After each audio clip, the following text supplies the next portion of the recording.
Good day everyone. Today we will be discussing about diuretics. What are diuretics? Diuretics are an agents or substances that increase salt and water excretion by an action on the kidneys. But before that, we will have a quick recap about the nephron function. Nephron is the basic functional unit of the kidney, which consists of a filtering apparatus, the glomerulus, connected to an extended tubular structure that reabsorbs and conditions the glomerular ultrafiltrate to produce urine.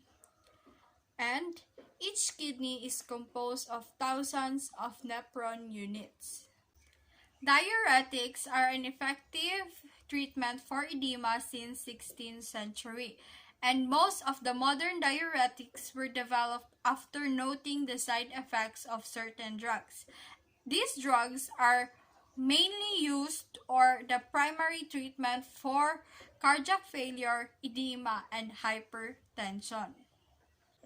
In physiological diuresis, it is occasionally desirable to provoke diuresis in order to increase urinary flow or volume, as in the case of treatment of cystitis or to prevent crystalluria with sulfonamide therapy, rather than with the intention of reducing body fluid volume.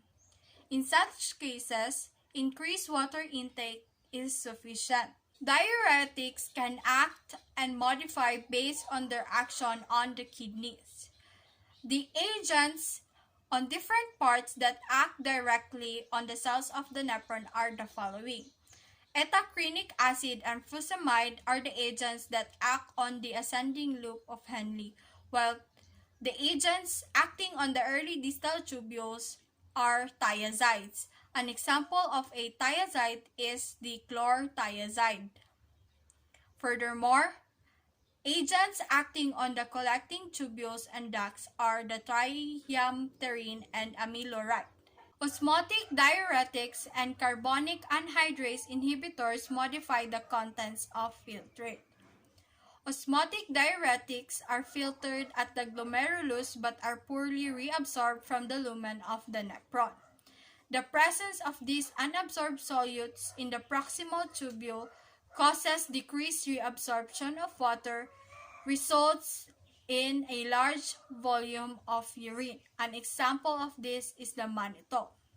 Whereas carbonic anhydrase inhibitors are agents reversibly inhibit the carbonic anhydrase enzyme predominantly in the proximal convoluted tubules, causing a reduction in hydrogen ions available for sodium-hydrogen antiporter exchange. An example of this is the acetazolamide.